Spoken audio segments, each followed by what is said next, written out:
Welcome to MainStage Tutorials. I'm really excited to share with you guys today a new template that I've been working on for the past couple weeks that really is culminated from not a frustration, but just learning experiences of playing live and trying to create a template that's simplified but also flexible and is also MainStage internal. So by that I mean all the instruments are run from MainStage and don't use external plugins or external FX. So just a really nice setup that's flexible but simple. And so I'll walk you through the layout and the routing, and then we'll talk about some of the patches here. So if we look at the screen here, we've got our patch list, and just including some of my favorite patches from playing Sundays or playing in a worship set in a live environment. And again, we'll talk about those later. Second here is the CPU meter, and it'll show you how hard your computer is working when you're playing. So that's all based on plugins that you've, or audio effects that you've included on your patches. And I actually talk about audio effects in another video you can check out on this channel. Third, we've got the MIDI activity button. So if in the concert mode, or actually in any mode, if you're playing MIDI, it'll actually show up that your activity is going and that MIDI is being seen by the program.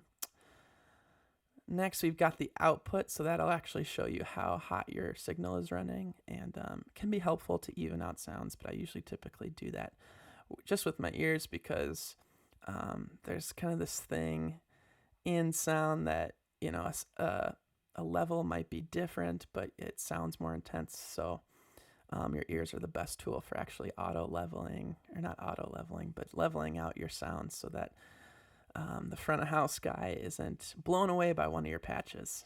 Next, we've got 3 fader strips, and those are just assigned based on my keyboard, the first 3, but I only included 3 because actually the ARPS patch is the only one that has 3 separate instruments running. But typically I don't really use more than 3 instruments in any patch itself, so it kind of comes in handy. I used to run like 8, and I didn't ever use the last 5 or 4 channel strips, so I just kind of got rid of them in this template. I'll talk about the knobs here and the buttons. Right now, being in concert mode, I can walk through the EQ with you. Basically, it's controlling our low-pass filter and our high-pass filter, and what those are doing is we can use those as effects.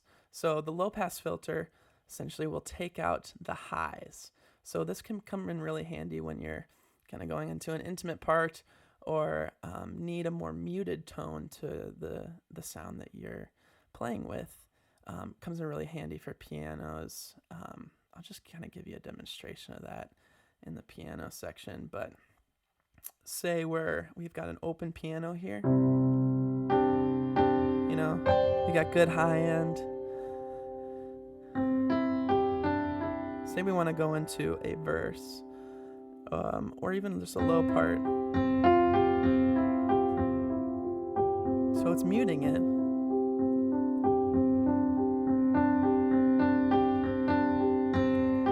And it can kind of be used as an effect. You've probably heard the effect in Sky Full of Stars by Coldplay is probably the most recognizable one, where the piano for the verse gets muted down as an effect, and it kind of creates this cool vibe.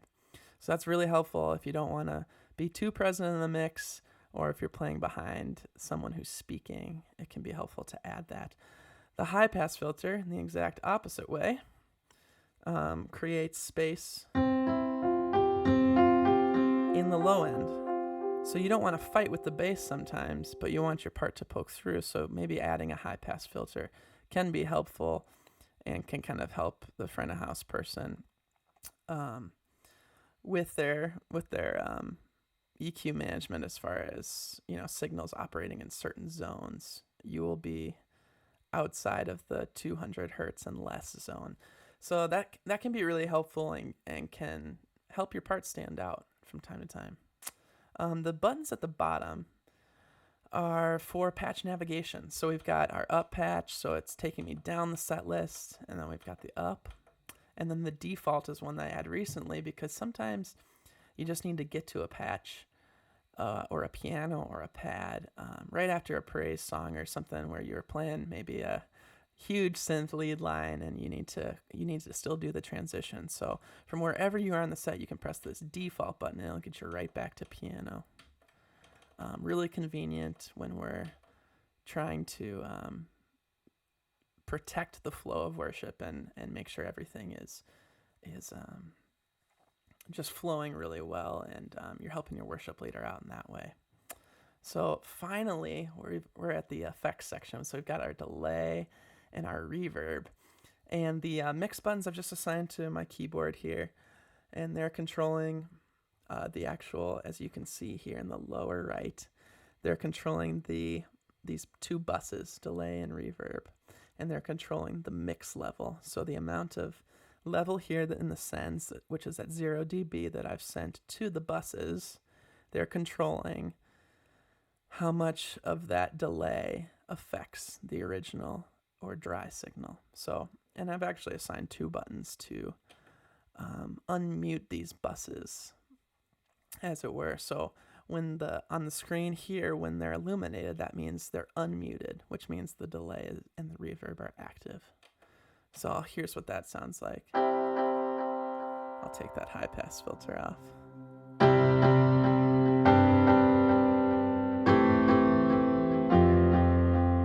So we can change the level of the mix, just a subtle delay. And the same for the reverb. If we turn the delay off, we can adjust the mix of the reverb.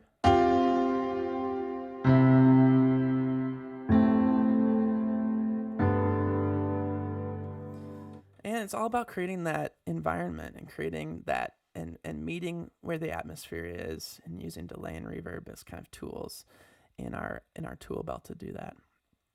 So we've kind of had a little bit of time to look at this piano patch here. You can kind of hear the pad here that I'm gonna play for you guys. It's actually, and I'll talk about it here in a second, is the Shimmer Pad.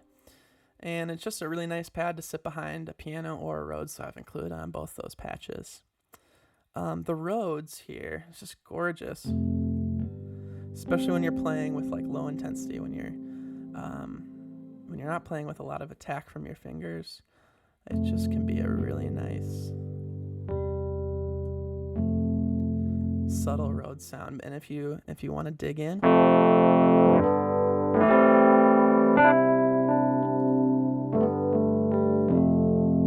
it can, have a little more drive to it, a little more attack, and it's just a gorgeous sound. And then the pad's sitting behind there as well. So onto the Shimmer Pad, which I've played twice already, but I wanted to include it on a separate patch because sometimes just this pad can be just nice to use.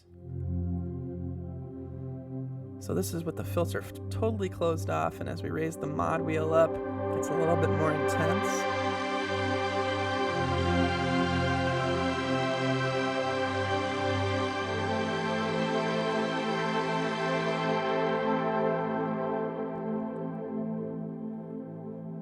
So again, in creating that atmosphere with delay and reverb, we can also use our mod wheel and our filter cutoffs on most of these patches to create an effect or create a swelling type thing, and to create momentum from the keys.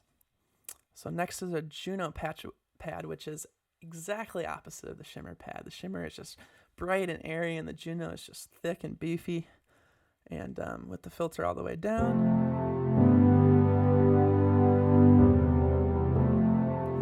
just this really warm Juno sampler that I actually got from Peter James at Hillsong. And actually the Shimmer Pad is also from him as well. But just really beautiful pad, and with the filter moved all the way up.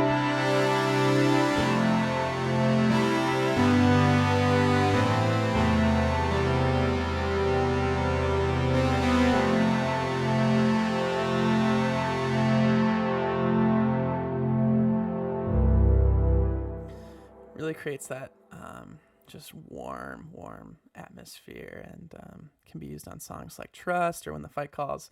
a lot of Young and Free songs have that really warm Juno sound.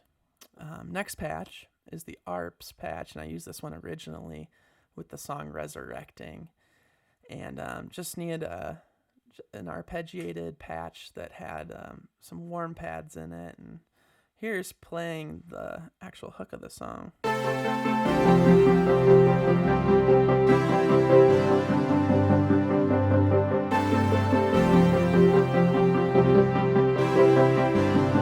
We'll raise the intensity.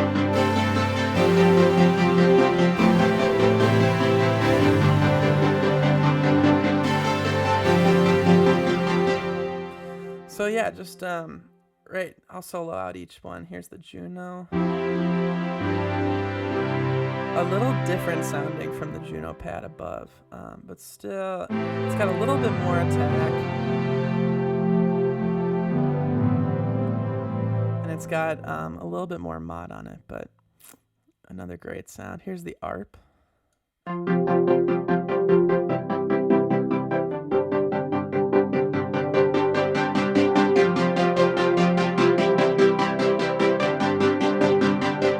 Really strong attacked ARP that you can use. And then here's the pad final. And you can kind of hear it fading off there. It's got a good release, doesn't last too long, allows the Juno to kind of come in and fill that space after. So yeah, that's the ARPS patch. And then last but not least is the Verb Piano patch, and this is really helpful for when we're trying to play like piano leads during a song, you know, where your hands are just at both ends of the keyboard and you're holding down really thick and reverbed out bass notes and playing leads at the top. A song that immediately comes to mind would be probably the You Are Faithful hook.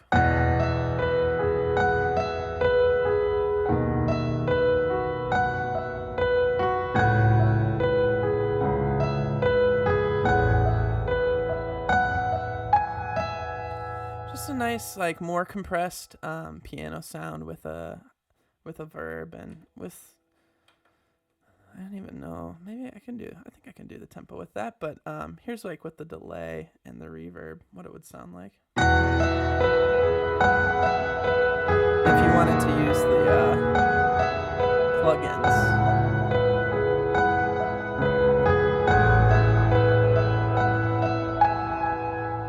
So you can get a really washed out sound, but we'll still cut through the mix pretty well, I think.